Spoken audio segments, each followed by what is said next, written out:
Milestone birthdays.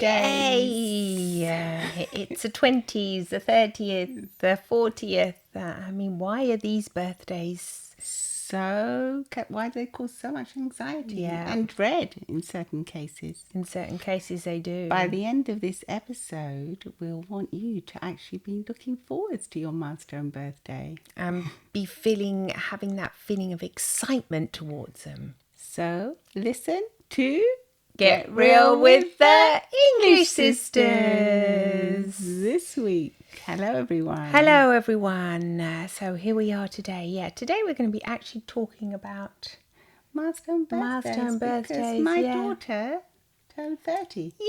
Yay! And she was actually expressing all her concerns about it. She was, yeah. Because it's a big deal, isn't it? It is a big deal, and I think every single person in today's world has that feeling, and not just in today's world. I think even in the past. Yeah, I mean, it was seen as a big milestone, wasn't it? Yeah, it's always been seen like that. It has. It's. I think it's because it's the big 3 O's or whatever. Yeah, the zero. The zeros. Zero is like the countdown. Yeah, you're right. Yeah, it's the zeros. It's goodness me. What is it? Yeah, it's definitely all of that that causes that kind of pressure. It's because it's the end of a decade. I remember the first birthday when you turned 20. I've still been nostalgic about my teens. Yeah, I do remember thinking, hey, the teens. But teens are kind of, because I mean, I was only really enjoyed from 16 to 18, so I didn't have that much to go on about. No, the rest of it wasn't that great, was but it? I did remember thinking, I'm slightly older, but in the UK we have this thing that the 21st birthday, especially when we were that age, it was a big deal. So it was a big deal. Everyone had to kind of look forwards to that. Yeah. Whereas nowadays, I don't know if it's such a big deal, the 21st anymore. I'm not sure, yeah. So you enter your 20s, and of course you're young and vibrant, and the world is like your oyster, and there seems to be this great fascination with young people. Young people, yeah. I mean, that's true. With young people, there is. Everyone's fascinated by them, aren't they? I know. There's this kind of discrimination, I think, against the older you get as well. If you haven't achieved a certain thing, there's a kind of expectation. Whereas when you're in your 20s, it's just like, party time. Oh, living the breeze. You know, our mum was Spanish. She used to say, juventud divino tesoro. And, you know, that means that youth is a divine treasure. And when she used to say that, I didn't really used to understand it much, but she would always say that whenever we would say, Mum, we're going out, she would say, oh, juventud divino tesoro, you know. Yeah, like as if it was a regret almost, you know, as if this tesoro was no longer part of her life. In a way. I felt that, yeah. And I used to think, but she'd want us to enjoy ourselves, which was lovely. But I used to think, it's only like the juventud part, the youth.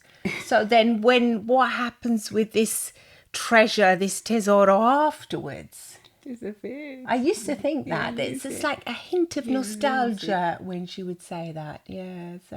Well, I don't think she had a hint of nostalgia, because I really don't think she used to think about it much. But we used to see that she didn't used to have that much fun in her life. Exactly. So, I mean, she was always laughing and really joyful, but she would refer to us like when we looked pretty, say we got dressed up, like as if she couldn't.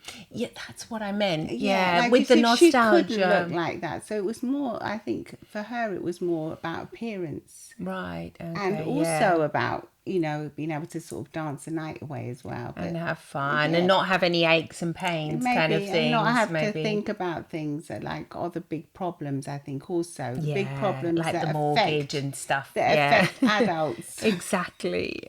Whereas those, I think that when you turn like 30, in your 20s, like most people, unless you're really, you know, with it, most people don't really have to think that much about, sort of towards the end of your 20s, you probably start thinking about it more. But in your early 20s, really, it's about usually studying or your first You're job. just coming and out just of being a teenager, aren't you? You're just kind of enjoying your life and not really thinking. And I think when you are that age, you kind of think that life is like eternal almost, that like you've got so much time.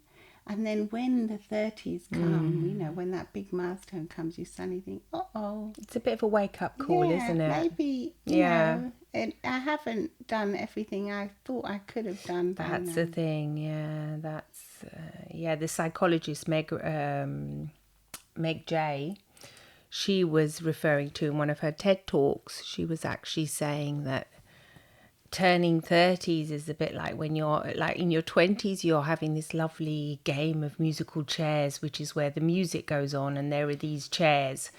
And when the music stops, you all choose a chair. And then the music starts again in musical chairs. She said, but in the case of when you actually turn 30, the music just stops and everyone chooses a chair. And that chair is like what they stay with once they're 30. So it's like if you're in a relationship, the risk is that you might just take that partner on because you're 30, and just say the time is now to take the chair, like symbolically, like to settle down. And because that's what everyone else is doing. You're looking on Facebook, you're getting invited to weddings and all these kind of things, and it can cause. So do you think you've that got to if beware. if when you're in your 20s, if you've already found your chair, it makes it easier for 30? I do think it does make it easy for 30 if you found your chair and you love that chair and you're really happy with the chair and you've kind of found a place to sit on and to settle into. Yes, it does make it easy, but I wouldn't want people to think, that they have to just be happy with that chair if that chair's not really for them.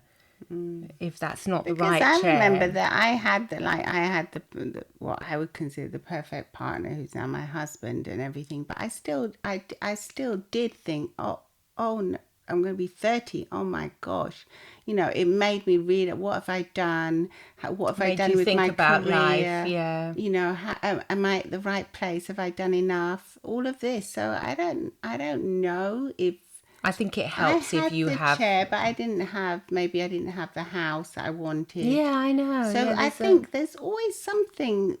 It's a bit like the Goldilocks beds. There's always something that's not going to be quite perfect for you. No. And if you do take that anxiety on board, it will go with you. Whereas if you decide to say, hey, it's not perfect, and it never will be, because life is just not perfect, and whatever will come, whatever will be, and I'm going to be okay with that. I think that's going to ease a lot of anxiety. Yeah, just accepting that life it's not about what's going on Facebook or on social media with your friends or the rest of the people around the world that are your age. It's not about that. It's about your own personal growth, and if you can only compare yourself to yourself. And I think it's more about TikTok now and Insta and everything else that's going on, that you think, I'm not having those. Well, also, let's talk about the birthday, the actual day, the pressure on having to keep your friends happy and doing something that everyone will enjoy when it's supposed to be your day, but in the end, you're trying to keep all your friends happy and get really anxious over that. So and I think you're right. Yeah, but what about getting anxious over that? I mean, it's also what's the point of that, really? Seeing, do my friends really love me? Are they going to turn up? Will they be happy with the birthday that I've chosen for them? I suppose it's a bit like weddings. Weddings are a bit like that as well. These big festivities where you have all these high expectations around them that really practically impossible to meet. So if you just go with the flow and choose something fun to do if you can, and if you can't, just decide to celebrate the birthday on your own with your close family or friends. Yeah, and just say, look, this is me. You are the one that's coming into rain. You are, because I'm saying coming into rain because Here, I'm referring to what I've just read, and it says the 30th birthday heralds one adult status with measured indulgence. Well, that's a bit of a mouthful, isn't it? In the Bible time, the age of 30th is a year of a major breakthrough when some certain individual came into limelight and begins to reign. Well, I like that. Yeah. So if you think you come to your power, so there are these hidden resources within you, and do you know what? That is actually true. I do believe that the more you mature, the more you begin to become more aware of what I think it's your a bit power of the is. opposite of what our mum used to say. The more you mature, the more treasure you have within you. That's what I was thinking about that. So why is this treasure the youth, the treasure of youth? Yes, okay, it could be a body thing like what you said, the healthy body. If you're healthy and you're lucky enough to be healthy, obviously. But if you but what about this treasure? I think the treasure just grows more and more with each moment that passes. Yeah, it really does grow, and it's within your mind where the treasure lies. And the more the older you get, the more wisdom hopefully you'll acquire. The wiser you'll be, the more, like the easier you'll, not always, because sometimes it can be harder, but you would hope that the older you get, the wiser you become, and the easier it is for you to handle challenging situations with the more experience you've had as well. Not just your own experience, but you can learn from the people around you, from your friends as well. They have lots of stories, your parents, or whatever, from the stories, from your carers, and it's a funny thing because I don't know how much society actually treasures wisdom. No. And wisdom is the real thing that needs to be treasured. And it's a real treasure. The wisdom is the treasure part. It's not the 20-year-old face and the 20-year-old body. It's the wisdom. And a lot of the times, as you get older as well, you accept your body more for what it is, and you don't have such high expectations of it. For those people that are struggling with a body, because the wisdom issues, comes into place, and you become more accepting, and you realize that your body's there for other reasons. It's not really there just to look beautiful and be of service. It's there really to help your mind function properly, and your mind is your mindset, and your mindset is what really matters in life. At whatever age you are, it's your mindset that's going to get you places, and it's going to help you overcome the challenges. And I think when you reflect on that, when you actually look, because when I told my daughter this, she said, yeah, I am wiser. And she said, I don't feel that different. Really? But then I said, but think about it properly. And she goes, oh, yes. Yes, you do, don't you? If you think about a situation now, handling it, how you would handle it now to how you'd handle it, say, 5 years ago, she said, yes. She would, yes. So she did take that with her. I think most people, you can't help but learn from certain situations. I think what happens is that if you don't feel that you've accomplished everything career-wise, maybe in with your life, with your partner and your home or whatever, you can start feeling that society just put pressure on you. Because say if you're still dating, when you turn 30, the available dates like on the dating apps they're just really reduced. Really? And you'll be finding it much harder to find a partner. You'll have to go for maybe older partners that maybe you wouldn't have normally picked. That's what, That's what I was, thinking, referring to when you were saying, is it easier if you already do have a chair, have your person, somebody that you're happy with? Probably is easier, but I say, don't settle. Go into that 30 with the belief that it is your time to reign, and you will have the power, and just learn to just just say, just I don't care about what's going on with the rest of the world. If I'm single, just enjoy that time. Start traveling. Traveling will open up your world. Honestly, take it. I used to be an air hostess, and I used to see so many different things in the world. And that really did help me mature and grow as a person. So that's really one piece of advice. If you are single, start traveling. And remember that, the more kind of windows you open up in your world, the more you learn from them. So even if you have, like, say for example, you have a cousin who knows somebody. This sounds really Italian because they're always saying, "Oh, I've got a cousin who knows somebody," but you might say yes to go out with that person that's slightly different, because that person, I'm going on a bit of a rant here about traveling, but what I'm trying to say is that don't say no to everything. Yeah. I think if you start like traveling, then you can start opening up your mind, and then you can start remembering that sometimes it's the weakest link that'll get you where you least expect it. Like your weird long lost cousin that maybe have messaged you, or a friend that you haven't seen in ages, and you suddenly say, yeah, all right, I'll go out for a coffee, and then you never know where that might take you. It might take you to a new job opportunity. It might take you to meet somebody new in your life. Of course.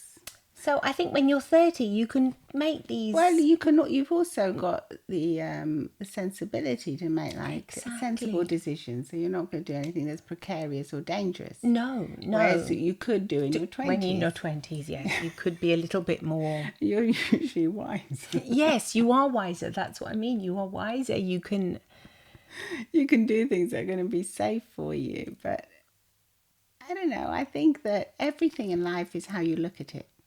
So you can always see a silver lining in everything, and you can always look at life either from the positive or from a negative. So if you are 30 and you're looking back on your life and you're saying, hey, I haven't done this and this, I would have hoped to have done this, you can always say, well, look, I've got this next decade to accomplish all of these things. And being wiser, you'll probably need less time to do it in than you would in your 20s. Yeah, and then remember that a lot of the time, the place where you are right now, that's kind of where you're supposed to be. And it might sound a bit odd, but it really is, because you still have something to learn from that period in your life. So if you are there, and you're thinking, why aren't I married? Why don't I have kids? Why don't I have that house or whatever? You're probably not meant to be right there, right now. I don't want to call it destiny, but it's just your part in your life's journey is probably not there yet. Well, it's what you've been doing to get you there. Exactly. So if you weren't ready to go and do all these You weren't ready. And so the big 30 is not going to make any difference. You can still take your time and enjoy the moments of your life. I just find that we're in our 50s. I just find that in every decade that we've been through, it's always, big scary. Big milestone birthday. 40, 50. Every decade has been amazing in its own way. So I just think take that with you, and make your decade amazing, because you are the creator of your own destiny, and you can. There'll be things that you cannot control because they'll just happen. That's just life. That's life. But the rest of it you can. Yeah, your thoughts can change your reality. So if you remember that, and you kind of think about that for a moment, that will have a big impact on your life. And you can actually go and enjoy your 30th birthday with great joy. With great joy. Reign over your territory. And reign, because it's your time right now. It's your 30s to be enjoyed. Absolutely. Have fun. Have fun and open up your heart. Open up your heart to more new experiences. Just really savor it. Yeah, and savor and enjoy each day that passes, you are growing in wisdom And that's the most important thing. Stronger. Yeah, like a wise oak tree, you're just finding your roots now, and you're settling in, and it doesn't matter if you're not stable yet. But you're getting there. You're getting stronger and stronger. That's right. And we're proud of you all. Yeah. So happy birthday to all of you turning 30 or 40 or 50, wherever you are at this or 60. time, or 60 or 70 or 80 or 90. Hey, 100 hopefully. Hopefully. Thank you for listening. Please do come and follow, subscribe, whatever, on all platforms. We're on Apple Podcasts, Spotify, wherever you get your podcasts, and come and say hi on YouTube where you can see the video. Yeah. And you can see us. And please do leave a review on Apple Podcasts by scrolling down and hey, on Spotify you can comment now, so you can comment on this episode. Oh. And we will answer you. We will answer. So thank you so much for listening. Bye, Bye from the English Sister.